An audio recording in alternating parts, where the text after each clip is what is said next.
all right, I'll check you out. And this was like midnight. He had us clean until 3 a.m. Because he didn't think we should have sent the cooks home. It was like, oh no, the grout's wet. Yeah. Dry, Yeah.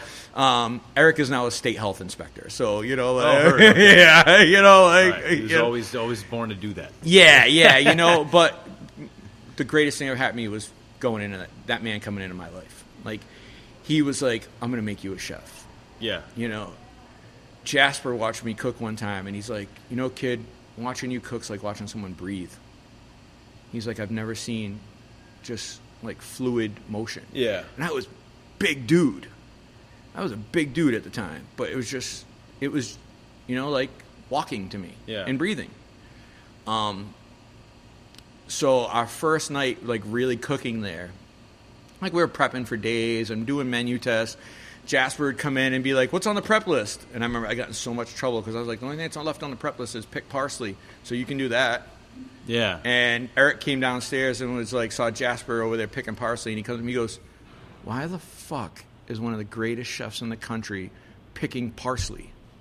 I go, because he asked me what I wanted him to do, and he goes, you tell him nothing. What the fuck's the matter with you? But I was like, he asked, I didn't know, he asked, and so he was, but that's the type of guy he was, He just picked the parsley. Yeah, he just sat there and, picking parsley, So we get our opening, it's going to be our opening night party, for the owner. He's going to invite all his billionaires and everybody he knows. And it's like 100 people, and it's going to be one seating. Yeah. Like, 4 dishes, 2 off wood grill, 2 off a saute. Chef tells me I'm going to work entremetier. I go, what the fuck is that? I had no idea what that was. I had never been in a kitchen like that. Yeah. He's like, you're going to do the sides. I'm like, that's it? I'm like, don't the cooks do their own sides? Like, he's like, no, this is different. I said, all right, cool. So I do all my meats for that. The grill cook dips. Just vanishes. And we're about to open, and Eric's like, where the fuck did grill cook go? I'm like, I don't know. He was here. He's gone. He's like, well, you used to work grill. He goes, and you said you used to do your own side, so go for it. I'm like, yeah, sure. I had a bone-in veal sirloin with pea risotto, cipollinis, baby carrots, and demi. I had a rack of lamb with polenta, cassis roasted shallots, broccolini, and the shallots made like a pan sauce. Yeah, with the cassis, right? Mountain butter. So each one had like a 3-pan pickup. Yeah. Plus the meat. Jasper, now I realize who Jasper is. I spent a couple weeks with him. Yeah. Leans in my window and goes, I love watching grill, and I heard you're pretty good. I'm just going to stay here all night and watch you. My butthole went... Yeah. I'm like, and this is the time now. Jasper is bigger than life. Jasper is like 6'6" with the afro, like 6'8". Yeah. massive man, and one of the greatest chefs around. Boston icon, and he's like leaning in my window like this, and he's like, "I'm gonna watch you tonight, chef." Yeah. I'm like, "Oh, no pressure," And everybody's like been through this before.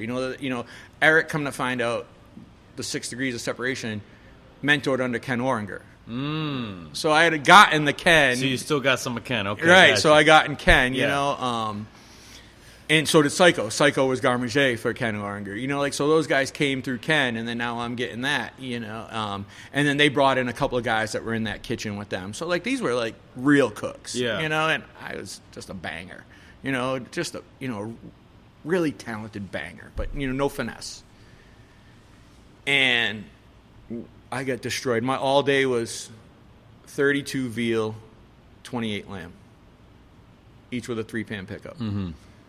I'm going as hard as I can. Jasper comes around the corner and goes, hey, kid. He goes, you're fucking killing it, but you're buried.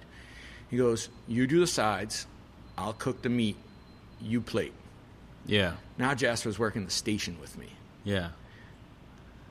To this day, it's one of my highlights of my career. That, the man, the myth, the legend now is sweating, throwing down, firing wood, working the line. Who knows when the last time he did that was, and we go and we're plating and, and it was surreal. And halfway through all the shit, Jasper takes a pie tin of veal rest all the blood, and he like throws a bunch of fleur de sel in there, mounts some butter, and swirls it all, and picks a pie tin up and just and hands it off to me. And I look at him, I go, you know, you were a god to me, but that's just like the coolest thing I've seen. He's like, well, fucking taste it. Yeah. And it's like veal blood and mounted with butter and fleur de sel. Yeah. And I was just like in the middle of service, this is what we're doing, you know? Yeah. And it was just like a surreal moment to be cooking with Jasper like that, you know? And it also solidified me in that kitchen. Mm-hmm. You know, they were like, oh shit, this kid can really cook. Yeah. And then we opened, and we opened like right around Memorial Weekend in Cohasset Harbor. It'd be like opening in Narragansett. Yeah. You know, Memorial, or in Newport. Yeah. Memorial, Middle of summer. Yes. Yeah. Pulling up their boats, tourists everywhere. Yeah. And you know how opening a restaurant is. Yeah. You know, every fucking nightmare that could happen will happen. You know, everything you thought would work doesn't work. Right down to our fire alarm system would just randomly go off in the middle of service. Oh my God, yeah, that happened at Charter Oak. Yeah, randomly go off. And people didn't give a fuck. People were like, more bread. You know, like, you know, nobody fucking moved because it happens when at the point where, you know, like I grew up in a city and I grew up across the street from a junkyard. So I hung out there a lot, and those guys taught me how to like hotwire cars and pick locks and do that sort of thing. Yeah. So I might have known how to pick the lock to the firebox to shut off the alarm. Yeah. You know, because we knew what it was. It Yeah. wasn't a fire. Because it was like one time it was going, and I'm like, chef, you know, I can shut that off for you. And he's like, only fire department has keys. I'm like, I can get in that box for you. Yeah. He's like, do it. Like, all right.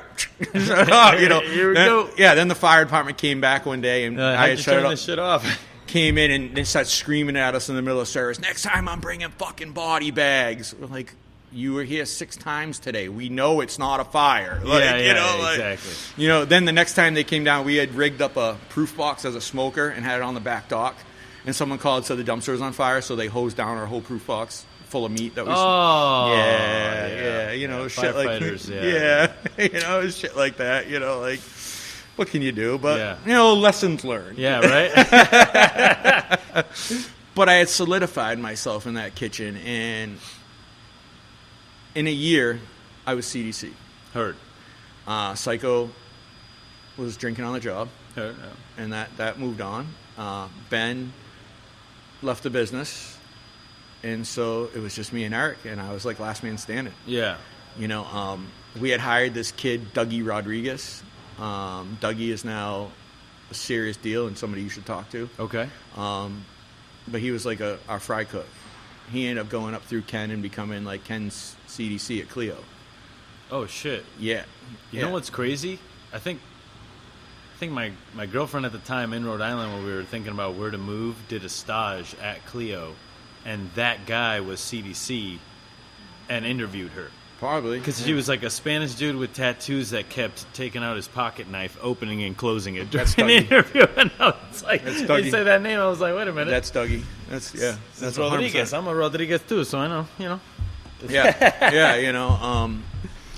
So we were, you know, I was working in the fine dining kitchen. Yeah. You know, I was learning technique, you know, but Eric would be like, halfway through prep, he'd be like, big man, what the fuck? You got shit all over you. Go upstairs and change. You know, he was like mentoring me like that. Heard. You know, like, you're a chef. Act like it. Yeah. You know, if I raise my mouth, if I talk shit, he'd like literally come up and be like, what the fuck?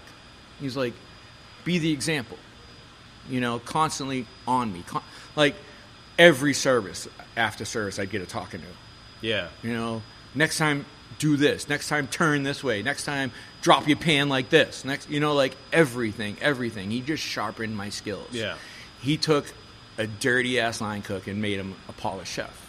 You know, and to this day, like, I'm in contact with his wife, Annie. She cooks for Paul Wahlberg. Okay. She was the CDC at Amanova, which was Paul's upscale restaurant.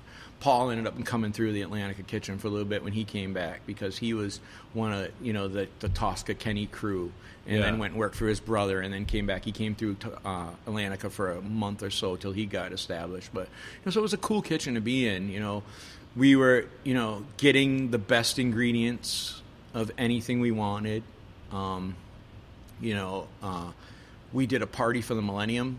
Our owner gave us $100,000 for the food. for 100 people. Dope. Pound of white truffles. Yeah. Live sardines flown in from Spain. Yeah. Fucking, you know. We went into Chinatown in Boston and got live ducks and made our own Peking duck. Yeah. Like killed them ourselves. Oh, dope. Yeah, you know, like just we did the New Year's party. We closed for 2 weeks to do this New Year's party for Millennium for 2000, and he spent $1 million on the party.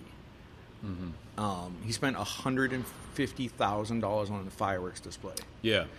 And so we had I think it was 7 kilos of triple Opaluga, you know, just whatever we wanted.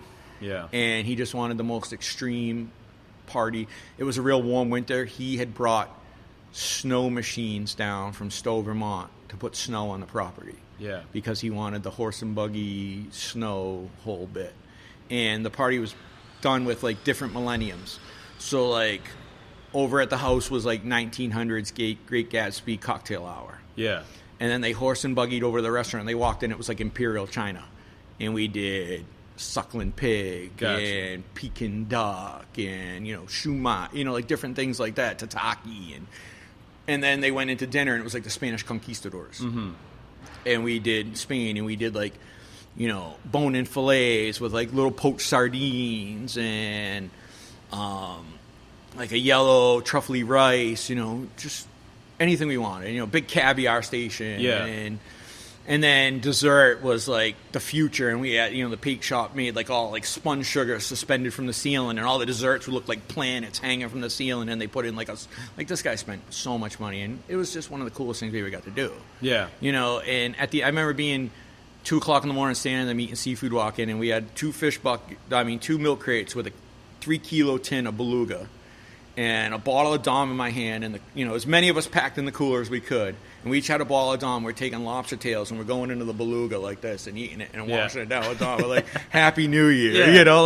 just all the cool shit cooks get to do that nobody really knows about, that we get to try all this great shit, and have fun with it, and and it was just that was kind of a cook's kitchen, where it really, really made me love food and the art of cooking, not just the chaos of the kitchen and the adrenaline, which is what I got in all the other places.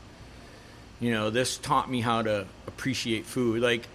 Eric would make me come in early by myself, and he'd have all these ingredients on the counter, product identification, big man. He's like, you didn't get any of this, so you need to know what this shit is. And he'd be like, what's this? What's this? What's this? Herbs and, different things, because what the fuck did I know? Yeah.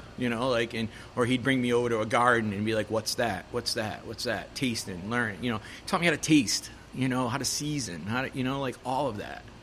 Yeah, I was, Jasper was there for, 6 months and, taught me how to, cook fish, how to butcher, how to, break down, seafood. Nobody ever took the time to show me that. Yeah. A lot of it was instinctive, I remember a couple times them asking me, who taught you that? And I go, taught me what? And they were like, that technique. I go, I don't know, I just know how to do it. Yeah, you just do it. Yeah, and they were like, that's amazing. It was starting to solidify my path. Mm-hmm. It was starting to hey, I'm a chef. Yeah. Not I'm surviving and just cooking and going through life. Holy fuck, I'm an actual chef. Yeah. I'm actually doing it, and then I started going out to dinner. We went to Ducasse in New York and had a white truffle tasting menu, and and they were shaving truffle, and they're like, is that enough? And they're shaving it Parm cheese, and I'm like, you'll put more, So you started eating as well. Yeah. I started, I started learning about tasting menus. I started started drinking good wine, and started, I had been cooking for so many years, but nobody ever took the time to explain why. Yeah. Why things do what they do. Yeah. The chemistry of it, the science. We had a sommelier in Atlantica, and and he liked weed, and so we became good friends, and and so he taught me about wine, and was introducing me to really cool wines, and and ports, and just food in general. And or Eric would, he loves scotch, and he's like, this is good scotch, and this is why you drink this way, and this, but to the point that like we would go fishing and like